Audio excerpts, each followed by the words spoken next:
My sister and her husband wanted to throw my parents out of their house so they could live happily in it, but I said no. Now I've lost my girlfriend and my sister won't speak to me. Aita, I, 32M, have a sister, 29F, who got married last month.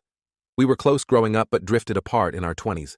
She moved across the country for work, and I stayed in our hometown to take care of our aging parents. My sister announced her engagement 2 years ago.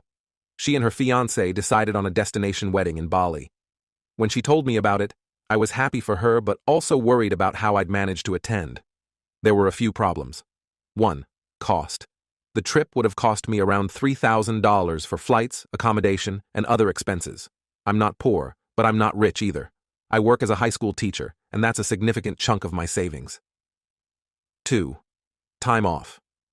The wedding was planned for mid-semester. Getting time off work would have been really difficult. I'd have to find substitute teachers for my classes, which is a hassle for everyone involved. 3. Our parents. Mom and Dad are in their 70s now. Dad has early-stage Alzheimer's, and Mom has mobility issues. They need daily assistance, which I provide. Finding someone to care for them for a week would have been challenging and expensive. I explained all this to my sister when she first announced the wedding plans. I told her I'd do my best to make it work, but I couldn't promise anything. She seemed to understand at the time.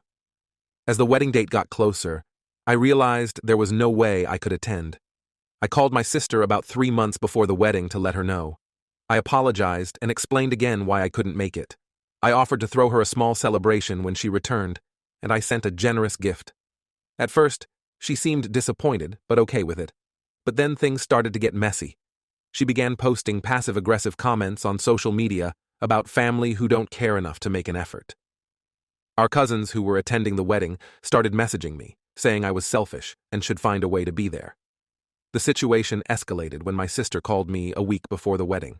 She was crying and accused me of ruining her special day. She said I was choosing our parents over her and that I was jealous of her success. I tried to explain again, but she hung up on me. The wedding happened, and from the photos, it looked beautiful. I sent her another message congratulating her, but she left me on read. Since then, she's been ignoring my calls and messages. Our parents are upset about the situation, and it's causing them stress, which isn't good for their health. Some of my friends think I did the right thing, considering my responsibilities and financial situation. Others say I should have found a way to attend no matter what, as it was such an important day for my sister. I feel torn. I love my sister and wanted to be there for her, but I also have obligations here that I couldn't ignore. I don't think I'm the asshole, but the whole situation has me questioning myself. Some additional context that I forgot to mention earlier, which makes the situation even more complicated. About a month before the wedding, my sister dropped a bombshell on me. She called and said she and her new husband were planning to move back to our hometown after the wedding. At first, I was excited. It would be great to have her close by again. But then she explained her plan in more detail. She wanted to move into our parents' house. Her reasoning was that it's a big house, and since I'm living there to take care of Mom and Dad, there's plenty of room for her and her husband too. She said it would be a win-win situation because she could help with our parents' care. I was hesitant about this idea. Our parents' house is indeed large, but it's not exactly set up for 2 separate families. Plus, I was worried about how the change might affect Dad's Alzheimer's. He gets confused easily with changes in his environment. But the real shock came when my sister suggested that we should consider moving our parents to an assisted living facility or nursing home. She argued that it would be better for them in the long run, as they'd have round-the-clock professional care. She also mentioned that it would free up the house for us younger folks and allow us to live our lives. I was stunned by her suggestion. Our parents have always been clear about wanting to age in place, in the home they've lived in for over 40 years. Dad, even with his memory issues, becomes distressed at the mere mention of leaving the house, and Mom, despite her mobility problems, is still sharp as a nail and adamant about staying in her own home. I tried to explain all this to my sister, but she brushed off my concerns. She said I was being old-fashioned and sacrificing my life for our parents. She accused me of wanting to keep the house for myself and of not considering what's best for everyone. I stood my ground and told her that moving our parents to a facility was not an option I was willing to consider. I also expressed my doubts about her and her husband moving into the house, given how it might affect our parents' well-being. This conversation happened just a few weeks before I had to tell her I couldn't attend the wedding.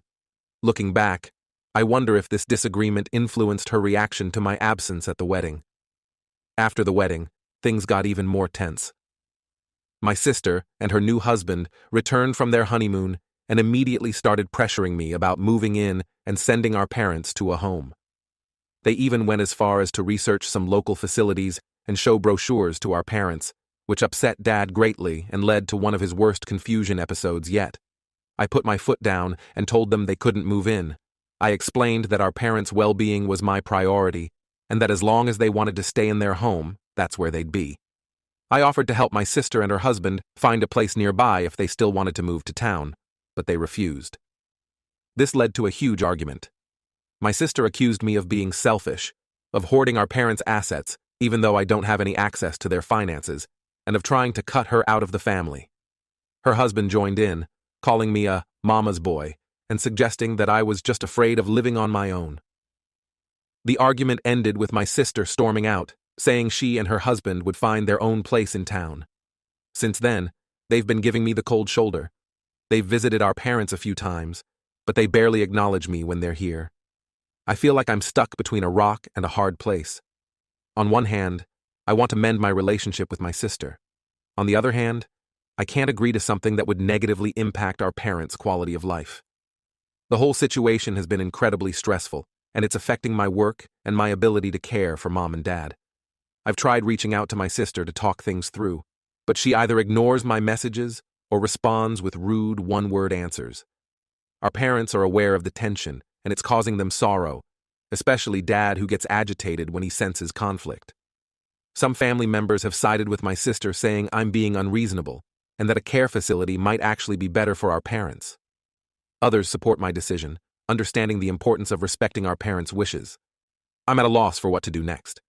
I want to repair my relationship with my sister, but not at the expense of our parents' well-being. The whole situation has me questioning whether I handled things correctly. So, Reddit, given all this additional context, Aita for not only missing the wedding, but also refusing to let my sister move in and declining to send our parents to a care facility? Update 1. It's been 3 months since my last post, and a lot has happened. I wanted to give you all an update on the situation with my sister, my parents, and now, unfortunately, my girlfriend. First, thank you to everyone who responded to my original post. Your comments and insights gave me a lot to think about. Many of you suggested family therapy, which I tried to arrange, but my sister refused to participate. In the past 3 months, the situation with my sister hasn't improved much. She and her husband did end up moving to our hometown, but they bought a house on the other side of town. They visit our parents occasionally, but these visits are often tense. My sister still brings up the idea of moving them to a care facility, which always ends in an argument. Dad's Alzheimer's has progressed a bit. He has more frequent episodes of confusion, especially in the evenings. Mom's mobility hasn't changed much, but she's been more stressed because of the family conflict, which worries me. But the real bombshell came last week, and it involved my girlfriend, Sarah, 30F. We've been together for 2 years, and she's always been supportive of my decision to care for my parents. At least, I thought she was. Last Friday, Sarah came over and said we needed to talk. She sat me down and started talking about how she'd been thinking a lot about our future. She said she loved me and wanted to build a life together, but she felt like we couldn't move forward while I was so focused on caring for my parents. Then, to my shock, she suggested that maybe my sister was right. She said that moving my parents to a care facility might be the best option for everyone. She argued that professional caregivers could provide better care than I could, and that it would give us, the freedom to live our own lives. I was stunned. I asked her where this was coming from, and she admitted that she'd been talking with my sister. Apparently, they had had lunch together a few times over the past month, and my sister had convinced Sarah that I was sacrificing my future by insisting on caring for our parents at home. I tried to explain my position again, how my parents have explicitly stated their wish to stay in their home, how moving could worsen Dad's condition, how Mom's happiness is tied to staying in the house she's lived in for decades. But Sarah wouldn't listen. She told me I was being stubborn and short-sighted. She said she wanted to get married and start a family, but she couldn't see that happening if I was going to be a full-time caregiver for my parents indefinitely. Then she gave me an ultimatum. I had to choose between her and my parents. I was shocked and hurt that she would put me in this position. I love Sarah, and I had hoped to build a future with her. But I couldn't abandon my parents or go against their wishes just to please her. In that moment, I realized that anyone who would force me to choose between them and my family, especially my vulnerable parents, wasn't someone I wanted to spend my life with. So I chose my parents. Sarah was upset. She cried and accused me of never really loving her. She stormed out, saying I'd regret this decision. She hasn't returned my calls or messages since. Now, I feel more alone than ever. My sister is still barely speaking to me. My girlfriend of 2 years is gone, and some of our mutual friends are taking her side, saying I'm throwing away my chance at happiness. But despite all this, I don't regret my decision. Seeing the relief on my parents' faces when I assured them they wouldn't have to leave their home confirmed that I made the right choice. Dad had one of his clearest days in weeks after that conversation. I won't lie, though. It's been tough. I'm juggling my teaching job, caring for my parents, and dealing with the emotional fallout of losing my girlfriend and the ongoing conflict with my sister. Some days, I feel overwhelmed and wonder if I can keep this up long term. But then I remember why I'm doing this. It's not just about obligation. It's about love, respect, and honoring my parents' wishes in their twilight years. They sacrificed so much for me and my sister growing up, and now it's my turn to be there for them. I'm not sure what the future holds. I'm looking into hiring part-time help to give me some break, and I'm considering joining a support group for caregivers.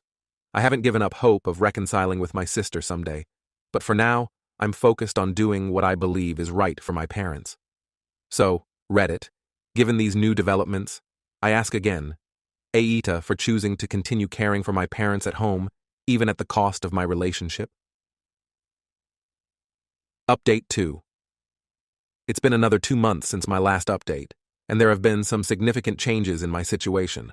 I want to thank everyone again for their support and advice. After my last update, you suggested looking into home healthcare services to help with my parents. I took that advice to heart and started researching local agencies that provide in-home care for seniors. I found a trustworthy firm that specializes in providing nurses and caregivers for elderly people who want to age in place. I reached out to them, explained my situation, and they were incredibly understanding and helpful. The agency sent over a representative to assess our needs and discuss options. We decided to start with a nurse coming in for 4 hours a day, 5 days a week.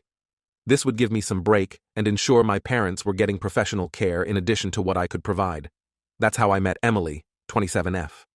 She's the nurse assigned to help with my parents, and I have to say, she's been a godsend. From the moment she walked in, she had this calm, compassionate presence that immediately put my parents at ease. Emily is fantastic with my dad. She knows exactly how to redirect him when he gets confused, and she's come up with some clever memory exercises that seem to be helping him. With my mom, she's been working on physical therapy exercises to improve her mobility.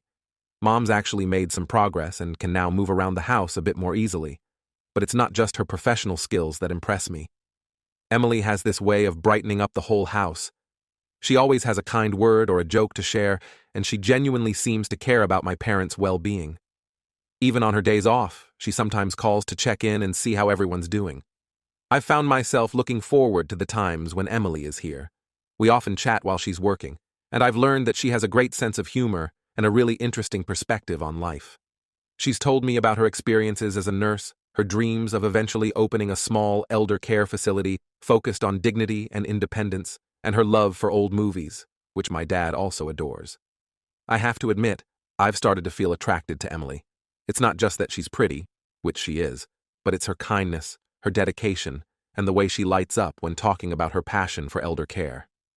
After everything that happened with Sarah, I never expected to feel this way about someone again so soon. But I'm also very aware of the complicated nature of this situation. Emily is a professional here to do a job, and I don't want to make things awkward or uncomfortable for her. Plus, I'm still dealing with the emotional aftermath of my breakup with Sarah and the ongoing tension with my sister. I haven't acted on these feelings, and I don't plan to. For now, I'm just grateful for Emily's help and the positive impact she's had on our household. My parents adore her, and for the first time in a long while, the atmosphere at home feels lighter and more optimistic. As for my sister, there's been a small improvement. She came over for dinner last week and seemed surprised by how well Mom and Dad were doing. She even commented on how happy they seemed. We didn't discuss the care facility issue, but it felt like a step in the right direction. I'm feeling more hopeful about the future now. Having Emily's help has given me some much-needed breathing room. I've been able to focus more on my teaching, and I've even started to have a bit of a social life again, meeting friends for coffee or a movie occasionally. I know there are still challenges ahead. Dad's Alzheimer's isn't going away, and Mom will continue to need care. The situation with my sister isn't fully resolved, and I'm still navigating my own emotions about everything that's happened. But for now, I'm taking it one day at a time. I'm focusing on providing the best care I can for my parents, with Emily's wonderful help, and trying to rebuild other aspects of my life. I'm curious to hear your thoughts, Reddit. How do you think I should navigate these new feelings? Am I wrong for even considering the possibility of something more with Emily? And do you have any advice on continuing to mend things with my sister? Thank you all again for your support throughout this journey. Your advice and kind words have meant more than you know.